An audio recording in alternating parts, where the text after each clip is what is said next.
নমস্কার, আপনারা দেখছেন Edutech Tanmoy channel. West Bengal board of secondary education থেকে এই গুরুত্বপূর্ণ নোটিফিকেশানটি জারি করা হয়েছে। তারিখ হচ্ছে 5ই এপ্রিল 2023। নোটিফিকেশানটি করেছেন professor Subrata Ghosh, secretary, West Bengal board of secondary education, এবং নোটিফিকেশানটি করা হয়েছে পশ্চিমবঙ্গের সমস্ত স্বীকৃত মাধ্যমিক বিদ্যালয়ের প্রধানদের উদ্দেশ্য করে। সাবজেক্ট হিসেবে উল্লেখ রয়েছে extension of tenure of the managing committee or ad hoc committee or organizing committee or administrators of recognized secondary schools up to 15th July 2023।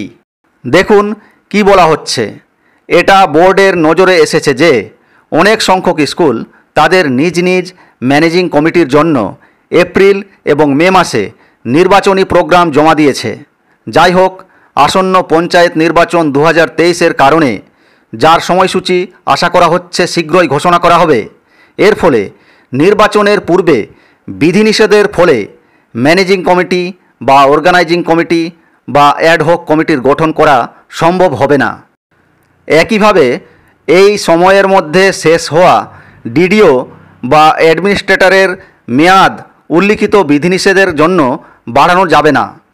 প্রশাসনিক শূন্যতা এড়াতে এবং স্কুলগুলির ওপর ফলস্বরূপ কষ্ট এড়াতে ম্যানেজিং কমিটি বা অ্যাডহক কমিটি বা অর্গানাইজিং কমিটি বা অ্যাডমিনিস্ট্রেটরের মেয়াদ স্বল্প সময়ের জন্য বাড়ানো প্রয়োজন মনে করা হয়। অতএব এত দ্বারা জানানো যাচ্ছে যে ম্যানেজিং কমিটি বা অ্যাডহক কমিটি বা অর্গানাইজিং কমিটি বা অ্যাডমিনিস্ট্রেটরের মেয়াদ 15/7/2023 বা 15ই জুলাই 2023 পর্যন্ত বাড়ানো হয়েছে।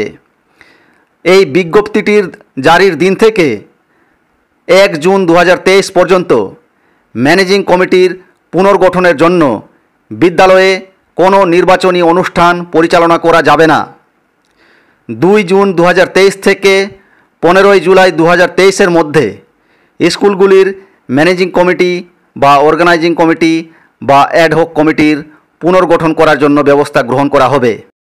এখানে নিচে 4টি শর্ত উল্লেখ করা হয়েছে। 1 নম্বরে বলা হচ্ছে, the board reserves the right to appoint administrator or ad hoc committee where the same will be necessary for administrative reasons.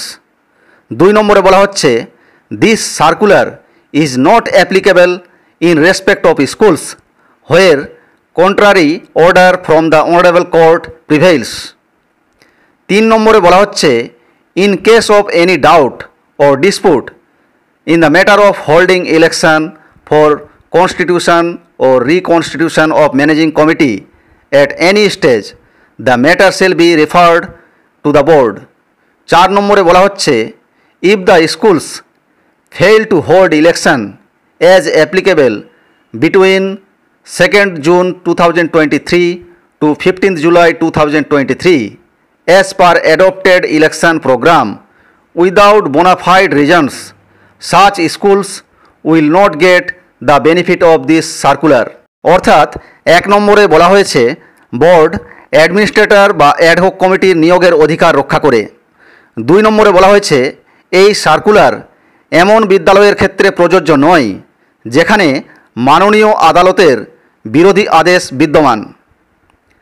3 নম্বরে বলা হয়েছে স্কুলের ম্যানেজিং কমিটির পুনর্গঠনের জন্য নির্বাচন অনুষ্ঠানের বিষয়ে কোনো সন্দেহ বা বিরোধের ক্ষেত্রে কমিটি যে কোনো পর্যায়ে বিষয়টি বোর্ডের কাছে পাঠাবে। 4 নম্বরে বলা হয়েছে 2 জুন 2023 থেকে 15ই জুলাই 2023 তারিখের মধ্যে ম্যানেজিং কমিটি গঠনের জন্য যদি ইলেকশন আয়োজিত না করা হয় তাহলে সেই স্কুল এই বিজ্ঞপ্তির সুবিধা পাবে না। This notification is being issued with the approval of competent authority, অর্থাৎ উপযুক্ত কর্তৃপক্ষের আদেশানুসারে এই বিজ্ঞপ্তিটি জারি করা হলো।